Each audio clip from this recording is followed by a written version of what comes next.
제 생각을 나눌 수 있게 돼서 반갑습니다. 불 좀 꺼주실래요, 바깥에? 글로벌 블록체인 문화 기구를 설립을 하자 하는 것을 제안을 드리는 내용입니다.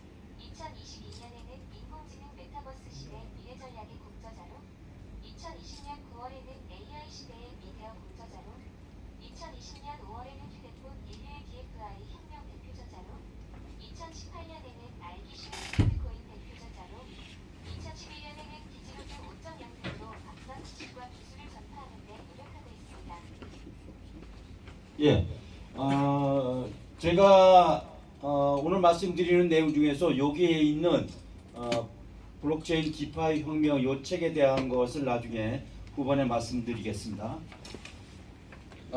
발표 요약을 잠깐 말씀드리면은 글로벌 금융위기로 다가오는 금융 변화의 위협으로부터 안전하게 할 필요가 있다. 그리고 미국 달러 패권 강화와 CBDC 그리고 코인 경제에 대해서 미국은 정중 동의지만 굉장히 이중적으로 해서 상당히 열심히 하고 있는 이제 그런 어차피 이제 세계 경제 중심이니까 잘 아시는 대로 세계 경제의 한쪽 날개 중국 경제의 침체가 시작이 됐죠. 그래서 부자들이 뭔가 도망갈 준비를 하고 있는 그런 것도 보이고 종이돈 경제에 묶여 있는 한국 공직자 사회의 후진석 이것을 극복하는 것이 절실하다. 오늘 여러 가지 많이 얘기를 했죠.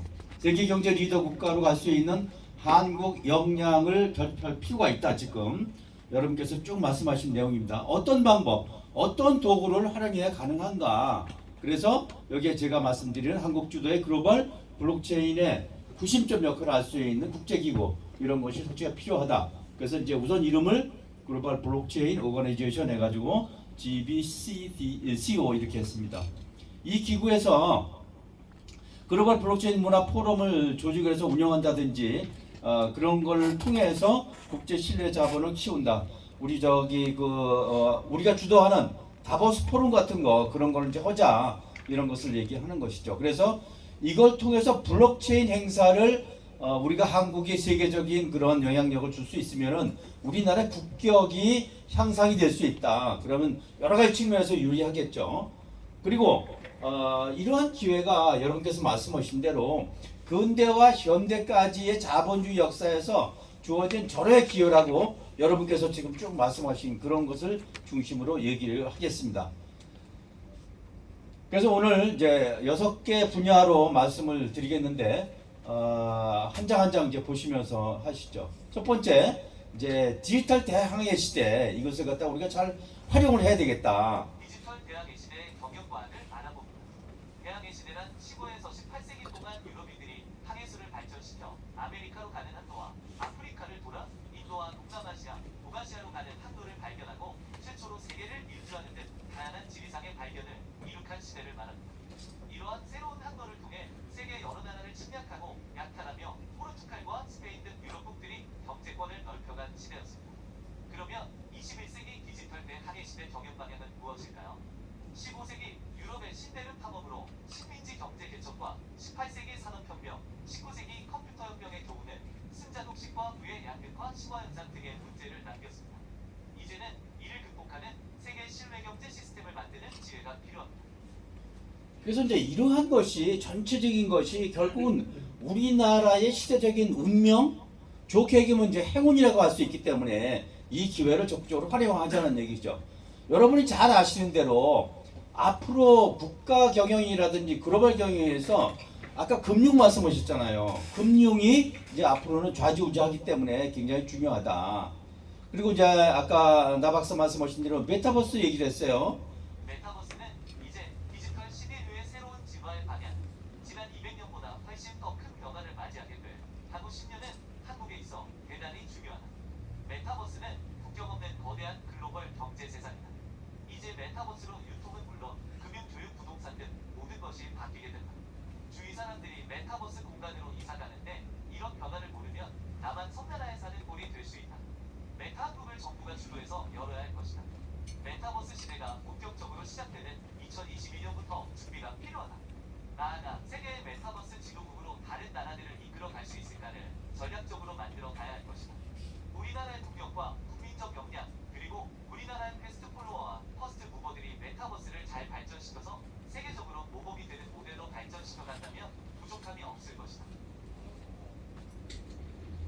그리고 이제 우리가 불평등에 대한 이것이 상당히 문제인데, 그러면은 이거를 보통 우리가 간과하는 경우가 많아요. 그럼 불평등의 대가가 뭔가, 그리고 이 문제를 완화하는 도구, 이것이 이제 블록체인이라고 우리가 얘기를 해서 이 문제를 해결해 보자, 이제 그런 뜻에서 준비했습니다.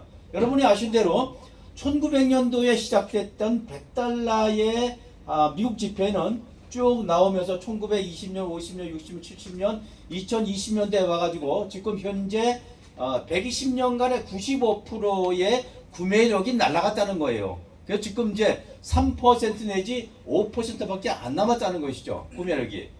그래서 이제 이와 같이 인플레이션이 많은 이런 경제 체계는 굉장히 문제가 많다, 이제 그런 얘기죠. 그래서 이제 그 결과 나온 게 뭐냐? 세계 70억 인구 중에서 평균 51%인 36억 명이 은행 계좌가 없다는 거예요. 이건 어떻게 보면은 우리로서는 잘 이제 이해가 안 가는 부분이지만 통계적으로 이렇게 나와 있습니다, 이제. 그래서 이제 최근에 제가 불평등의 대가라는 책을 읽으면서 이 내용을 여러분과 한번 같이 나누고 싶어요. 내용 보시죠. 세계 경제 불평등으로 인한 문제점들을 자세히 설명한 책 조지 푸스티글리츠의 불평등의 대가를 소개합니다. 불평등이 사회에 해로운 이유는 단지 그것이 윤리적으로 올바르지 않기 때문이 아닙니다. 무엇보다 불평등은 비효율적이라는 것입니다. 부유층은 상위 1%의 이익이 나머지 99%에게도 이익이 된다는 관념을 심어주기 위해 자신들이 가진 모든 수단을 동원하여 중산층과 빈민층을 설득하고 있습니다. 하지만 이는 사실이 아닙니다. 불평등은 시장의 힘과 정치적 권고술수가 상호작용하는 가운데 생겨납니다. 우리의 정치는 오랜 기간에 걸쳐 사회의 나머지 구성원들을 희생시키면서 상위 계층에게 이익이 되는 방식으로 시장을 형성해왔습니다. 정책적 대안은 분명히 존재합니다. 첫째, 시장은 제대로 작동하지 않고 있었습니다. 누가 보기에도 시장은 효율적이지 않았고 안정적이지도 않았습니다. 둘째, 정치 시스템은 시장 실패를 바로잡지 못했습니다. 셋째, 현재의 경제 시스템과 정치 시스템은 근본적으로 공정하지 않습니다. 불평등은 정치 시스템 실패의 원인이자 결과입니다. 불평등은 경제 시스템의 불안정을 낳고 이 불안정은 다시 불평등을 심화시킵니다. 우리는 이러한 악순환의 소용돌이로 빨려 들어가고 있습니다. 여러 가지 정책들이 조화롭게 결합하여 시행될 때에만 우리는 이 소용돌이에서 빠져나올 수 있습니다. 정치는 대개 상위 계층에게 혜택을 주는 방향으로 시장에 영향을 미칩니다.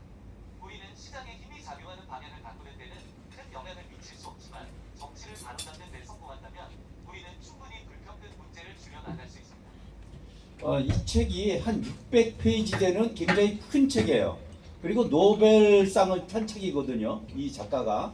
그래서 여러분께서 시간이 되시면은 이 책을 한번 읽어보실 것을 권하고, 이 책에 우리나라의 불평등에 대한 것이 자세히 나와 있어요.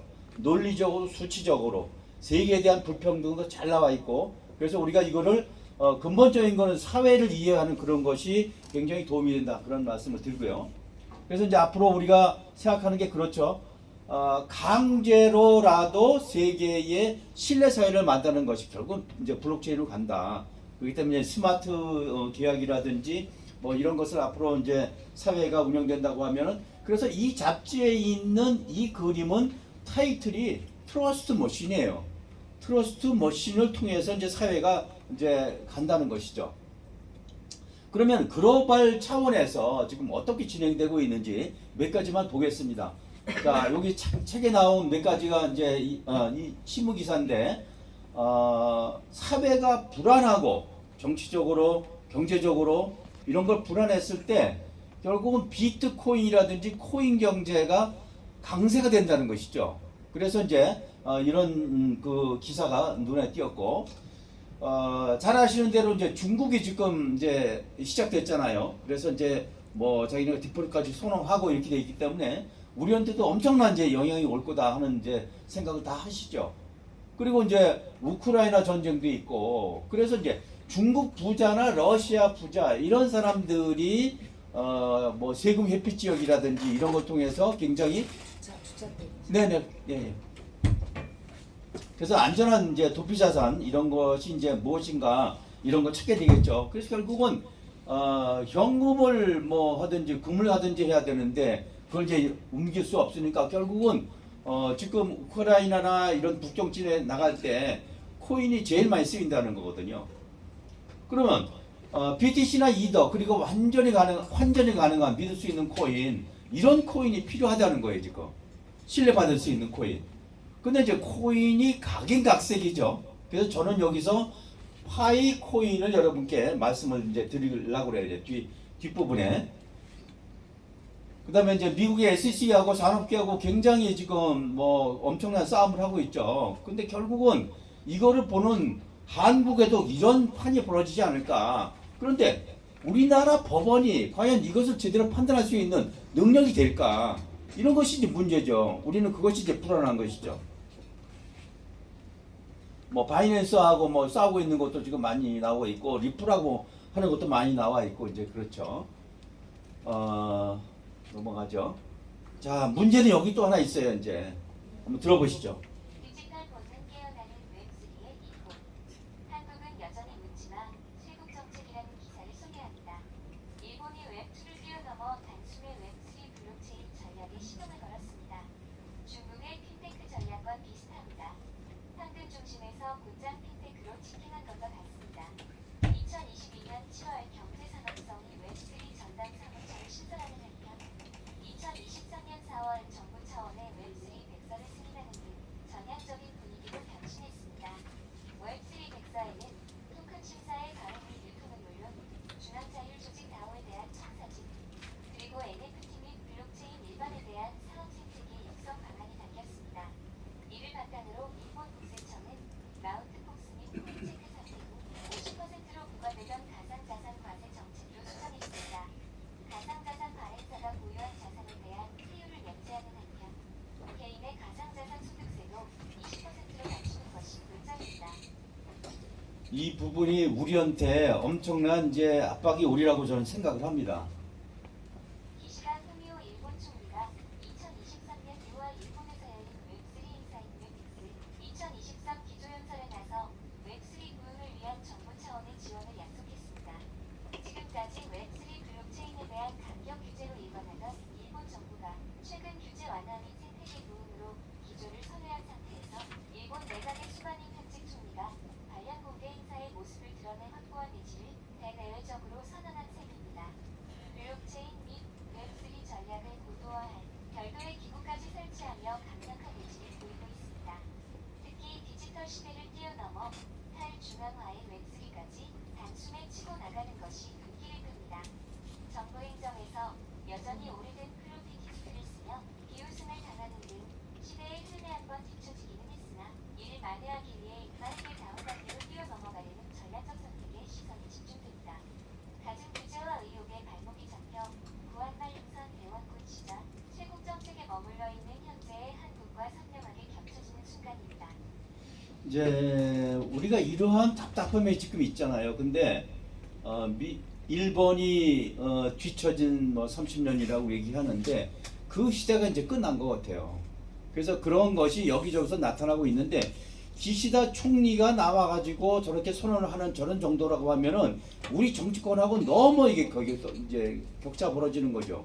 그래서 이런 격차를 우리가 메꿔가야 될 그런 신소가 아닌가 이렇게 생각을 해요. 실제로 한국은 블록체인 웹3 시장에서 조금씩 지워지고 있습니다. 블록체인 데이터 플랫폼 기업인 체인알리시스가 공개한 동아시아 가상자산 생태계 보고서에 따르면 2021년 7월부터 2022년 6월까지 일본 NFT 거래량은 567억 달러를 기록, 한국의 2배에 육박했습니다. 한국이 미래시장 장악력을 급속도로 잃고 있다는 것을 알 수 있습니다. 일본 웹엑스 2023 현장에 수많은 한국 기업들이 달려가는 것도 큰 틀에서는 인재 유출에 해당됩니다. 한국의 웹3 장악력 약화 배경에는 블록체인 웹3 관련 기업을 죄악시하고 폄하하는 정부의 정책 때문입니다. 우리가 지금의 웹3 쇄국 정책을 폐기하고 발빠른 미래 전략을 보여줘야 합니다. 그래서 오늘 아까 양 의원이 있을 때 이 얘기를 이제 하고 싶었었는데 뭐 나중에 기회가 있겠죠 이제. 김남국 방지법을 보면서 사실은 너무나 이게 이제 문제가 큰 거죠. 그래서 김남국 방지법은 두 가지라고 저는 생각해요. 하나 그 제일 최악은 뭐냐면은 국민들한테 코인 경제가 나쁜 것, 사기꾼들이 하는 그러한 시각을 또 심어졌다는 것이죠. 나쁜 걸 가지고 국회의원들이 저렇게 또 나쁜 짓을 하는 거야. 이렇게 이제 인식을 하게 됐다는 거죠. 뭐 하나의 이제 뭐 긍정적이라고 보면은 뭐 재산으로 인정해가지고 등록을 해라 하는 것이 이제 제도권으로 들어왔다. 이런 측면에서 보면은 나름 뭐 뜻은 있지만, 자, 저는 여기서 이제 우리가 G3 가는 방법을 우리가 해야 된다. 그래서 우리 김영준 교수님 맨날 얘기하는 그 사항이에요. 우리가 이제 네덜란드 중심에 있던 거를 영국으로 갔는데 영국에서 미국으로 갔고 미국에서 갔으니까 이제 디지털로 했을 때 앞으로 우리가 웹3에서는 한국으로 이걸 가져가자 하는 것이 이제 어떤 우리의 목표고, 앞으로 우리가 이제 지난 그 국가경제 5개년 개발 계획 뭐 이거를 7번을 했잖아요. 그래서 이제 35년간 이런 발전을 했다는 것을 1단계로 보고, 2단계는 IT 강국으로 했던 23년을 IT 강국으로 보고, 자 3단계는 이제 우리가 지금부터 2023년부터 2050년까지 27년간을 블록체인의 IT를 이용해 가지고 3단계로 가면은 G3 갈 수 있다. 이렇게 제가 그림을 한번 그려본 겁니다. 이제 자 해결할 방안. G3를 위한 미래 전략을 실천하는 더 크게 안 되지, 소리가. 네, 제가 키웠어. 현재 엘리트 공직자 중심의 정부 금융 정책은 담당 공직자 그룹의 안위와 이익 추구 기관위에 있음은 부인할 수 없는 사실입니다. 따라서 2009년 이후 내내 디지털화폐 관련 객관적 미래 금융 정책은 왜곡되거나 시행착오가 많이 발생되어 왔습니다. 미래 도전과 위험을 감당하지 못하는 엘리트 공직자군의 생태적 한계를 극복할 수 있는 새로운 민관 연합 조직이 필요합니다. 이 조직은 집단 지성의 의사결정 구조 위에서 의사가 결정되도록 하면 민, 관 양 조직의 장점을 취할 수 있습니다. 디지털 경제 연합 국제기구로 글로벌 블록체인 문화기구 구성 추진을 제안합니다. 위를 달성하기 위해 한국 국가 중심의 국가연합기구 추진에 나서야 할 것입니다. 여기서 K-팝, 한류를 중심으로 국제 협력을 표방하며 경제 협력 기구를 추진하고, 저변으로는 외국 정상들과 블록체인과 CBDC 전략 등을 협의합니다. 이러한 과정을 통해 한국은 K컬처, 문화와 국제 신뢰를 자본으로 G3 국가를 달성할 수 있는 현대 자본주의 역사에서 유일한 기회를 살릴 수 있게 해야 합니다. 그래서 이제 여기 제가 말씀드린 민간 기구 여기에 여러분 같은 전문가들이 어떤 정책 제안도 하고 이럴 수 있는 그런 구조를 만들어 가자는 말씀이죠. 그리고 이제 국제적으로는 이런 기구를 만들어서 우리가 이걸 운영을 하면서 주도권을 가져가자, 이제 이런 얘기입니다. 자, 이건 지나가고요. 그리고 이제 여기 보면 이제 피터 드러커가 앞으로 한국이 세계 중심이 될 수 있다는 얘기를 했는데, 이건 여러분이 아시리라 보고 넘어가죠. 이제 그다음에 이제 영국의 킹스턴 칼레지의 교수가 한국이 앞으로 이제 힘을 낼 수 있다. 읽어보시죠. 세우에서 고래로 변신, 영국 킹스 칼리지 런던 국제관계학 교수인 라몬 파체코 파르도 박사가 낸 책, 세우에서 고래로 2차 전쟁에서 개입한까지의 한국을 소개합니다. 반도체, 자동차, 선박, 배터리, 휴대폰 등을 발판으로 세계 10대 경제 대국이 됐고, 지난 10년 동안엔 방탄소년단을 앞세운 K-팝 음악과 기생충을 필두로 한 영화는 놀라운 문화 소프트 파워로 몸집을 키워 거대한 고리가 됐다는 것이다. 앞으로는 미국과 중국 사이에서 등이 터지는 게 아니라 양쪽이 서로 눈독을 들이면서도 함부로 건드리지 못하는 좋은 기회를 쥐게 될 것이라고 역설한다. 그리고 책 말미엔 한 가지 분명한 것이 있다. 고 썼다. 밝은 미래가 한국을 기다리고 있다. 한국은 이미 제자리를 찾았고 앞으로도 계속해서 그 자리를 다져나갈 것이다. 여기 결론으로 나와 있는 밝은 미래가 한국을 기다리고 있다. 여러분께서 지금 애쓰시고 있는 것이 이제 이런 것을 이끌어가는 게 아닌가, 이제 저는 그런 생각을 합니다. 그리고 이제 골드만삭스가 얘기를 했죠. 한참 됐지만 한국이 앞으로 2050년도에 G3 국가 갈 수 있는 그런 저력이 있다. 뭐 그렇게 해가지고 이제 어떤 기사가 있었어요. 결국은 우리가 미중 간에 어떻게 역할을 하느냐, 이건 문제죠. 이제 미중 간 패권 경쟁의 의미와 우리의 대응 전략을 나눠본다. 미국은 주요 동맹국들과 협력 강화를 통한 중국 전체 기조를 명확히 했다. 우리나라의 정책 방향도 혼란스러울 수밖에 없지만 동맹의 한 일원으로서 보조를 받지 않는 피할 수 없는 현실에서 적극적으로 대처해야 한다. 북한과 동북아시아 지역의 역사적, 문화적 특성 등을 고려하여 중국과의 특수한 관계를 유지해가는 정책이 필요하다.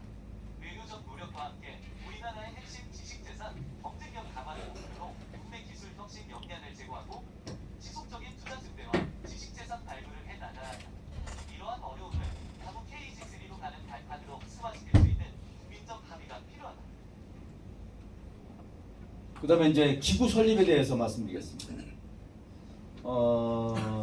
이 그림이 상당한 의미를 가지고 있는 것 같지 않아요? 앞으로는 거대한 경제권이 몰려오는데 우리가 이걸 갖다가 이런 투의 자세로 해가지고는 이게 좀 어렵다. 그러니까 다가오는 코인 경제와 메타 경제 크기를 컨트롤할 수 있는 그런 능력을 키워야 글로벌 블록체인 리더 국가가 될 수 있다. 이런 측면에서 우리가 단단히 준비를 해야 되는데 여러 가지 진짜 난관이 많죠. 자, 창립 배경과 목표는 인류가 직면한 금융경제 문제, 아까 말씀드렸던 불평등에 대한 문제, 이것이 큰 것이다. 그리고 토큰 경제의 문화 현황과 문제점, 이런 것을 우리가 좀 더 어떤 그 토큰이나 코인이 꼭 돈에 대한 이런 것만 계속 강조되고 있는데, 그것이 아니라 그것이 가지고 있는 배경과 철학과 가치, 이것을 제대로 문화에 정착시켜야 된다. 이제 그런 생각이 있고요.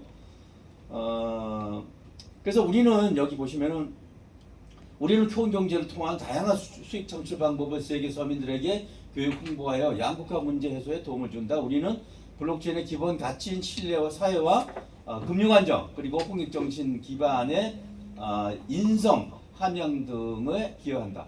앞으로 예정되는 코인 시장 활성화에 따라 필연적으로 나타나게 될 다양한 사기 사건, 우리가 이제 접수도 하지만 다양한 사기 사건 등 미혹에 대비하는 교육을 통해서 이러한 문제를 미리 사회에 알림으로써 토큰 경제가 안착하는 데 기여한다. 이 도구를 통해 글로벌 각국의 서민들이 디지털 기술과 문화 교육을 통해서 경제에 안착할 수 있도록 도와준다. 이제 그런 것이죠. 그래서 이제 우리가 지금도 있지만 만약 앞으로 이것이 화랑장세가 되고 우리가 바라는 그런 세상이 올 때는 엄청난 사기꾼이라든지 사회에 문제가 많이 생긴다는 거죠. 그래서 이런 걸 우리가 미리미리 국민들한테 교육을 시킬 필요가 있다. 예방주사를 놔야 된다는 것이죠. 그래서 이제 이런 걸 통해 가자. 그래서 이제 글로벌 블록체인 컬처 포럼 같은 것을 우리가 다보스 포럼처럼 이 기구에서 해가지고 이것을 갖다가 한 1년에 한 뭐 2번 정도 이렇게 해서 세계 총회는 글로벌 차원에서 건전한 블록체인 문화와 블록체인 경제 발전을 위해서 노력을 한다. 그래서 이제 어떤 금융 활동과의 인성 교육, 블록체인 기본 철학과 같이 사업자나 금융 활동과의 인성 해명, 세계 금융 평화를 위한 지식, 뭐 이런 것을 이제 교육을 한다는 것이죠.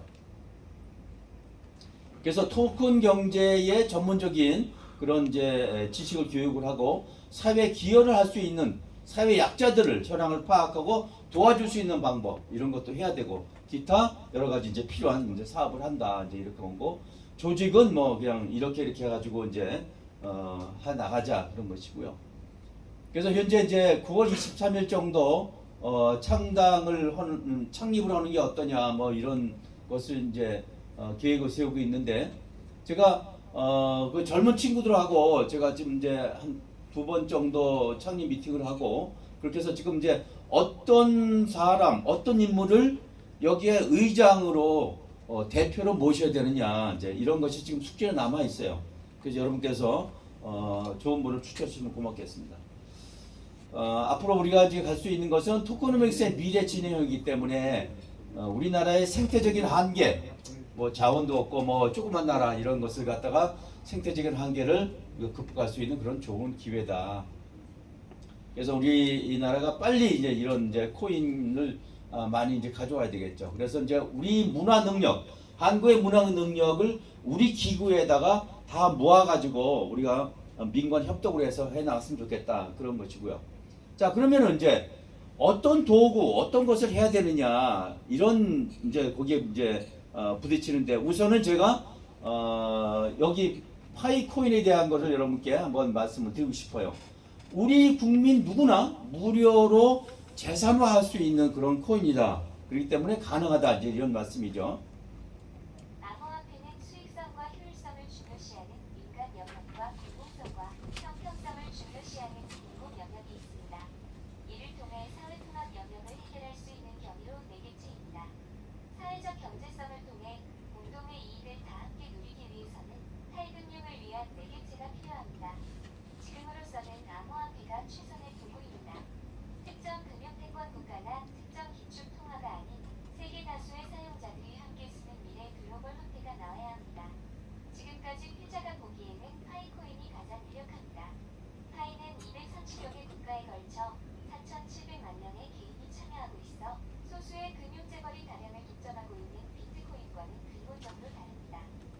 그래서 여기서 이제 우리가 관심 갖고 있는 거는 비트코인이나 이더리움 같은 거는 재벌들이 돈질을 해가지고 가져가는 그런 지금 상황이 벌어지기 때문에 이게 등락할 때마다 이제 자꾸만 이제 돈인들은 몰려가거든요. 그러니까 일반 서민들은 이거를 확보할 수도 없고 이거 가지고 무슨 결제를 한다 이건 말이 안 되거든요 지금.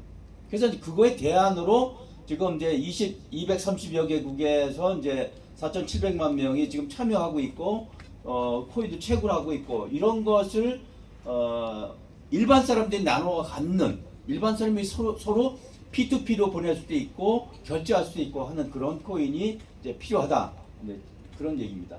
그래서 현재 이제 여기 홈페이지에 보면 이렇게 나와 있어요. 4,700만 명 파이오니어 원활한 모바일 PC에서는 안 됩니다. 모바일에서만 됩니다. 그리고 파일을 생성해서 할 수 있고 낮은 거래 수수료, 그다음 모든 언어로 개발을 하고 그다음에 환경 친화적이다. 이제 이렇게 홍보를 하고 있어요. 그래서 이제 이들이 지금 준비하고 있는 게 어떤 건지 한번 들어보시죠.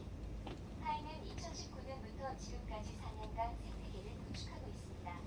누구나 휴대폰에 파이 네트워크 어플 위에 무료로 설치할 수 있어 세계의 많은 나라에서 참여하고 있습니다.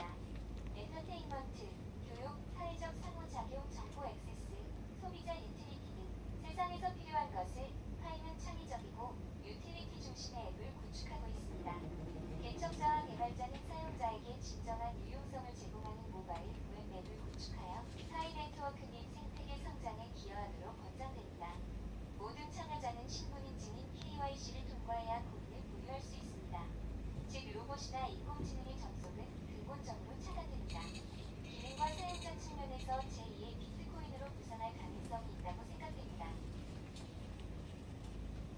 그래서 이제 파이 시스템의 가치가 형성되는 이유, 이제 사용자가 이제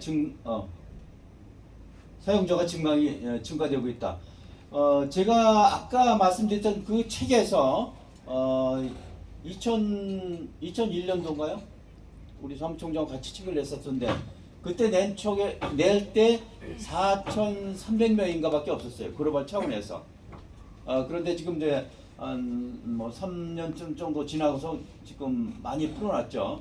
4,700만 명이니까. 그리고 이제 KYC를 엄격하게 하기 때문에 신뢰하는 그런 이제 커뮤니티다. 그리고 실생활의 사용 사례가 증가하고 있다. 더 넓은 암호화폐 시장 트렌드에 맞다. 그리고 중앙화 거래소에 지금 상장이 되어 있다.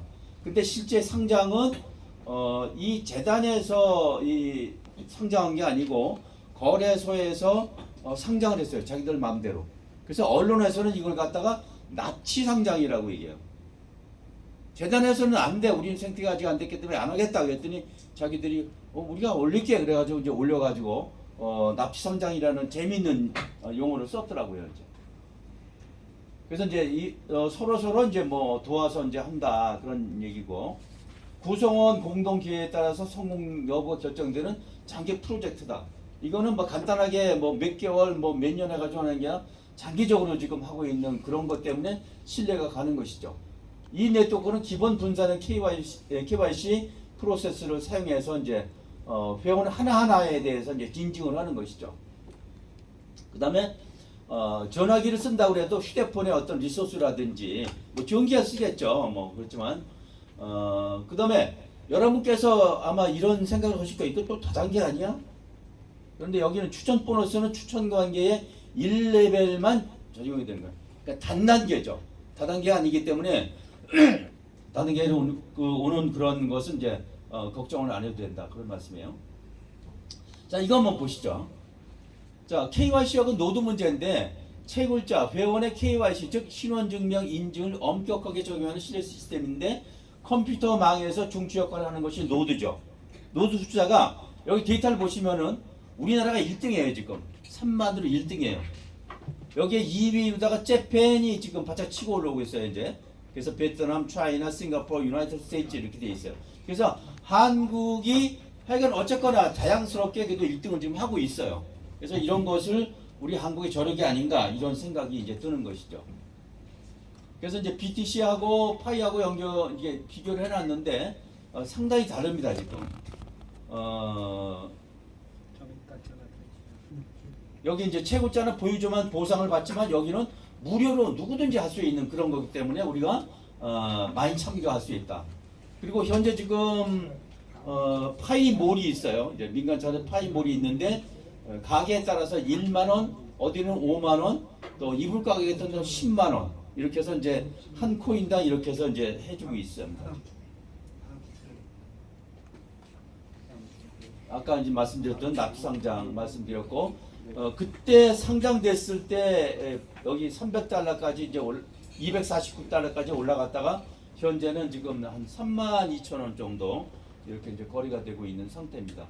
여기 이제 거래소에 올라가 있는 거고요. 그래서 앞으로 2025년에 지금 매체에서는 310달러 정도 갈 수 있다 이렇게 이제 예상을 하고 있고 2030년에는 이제 500달러 정도 될 수 있다 이렇게 이제 얘기를 하고 있어요.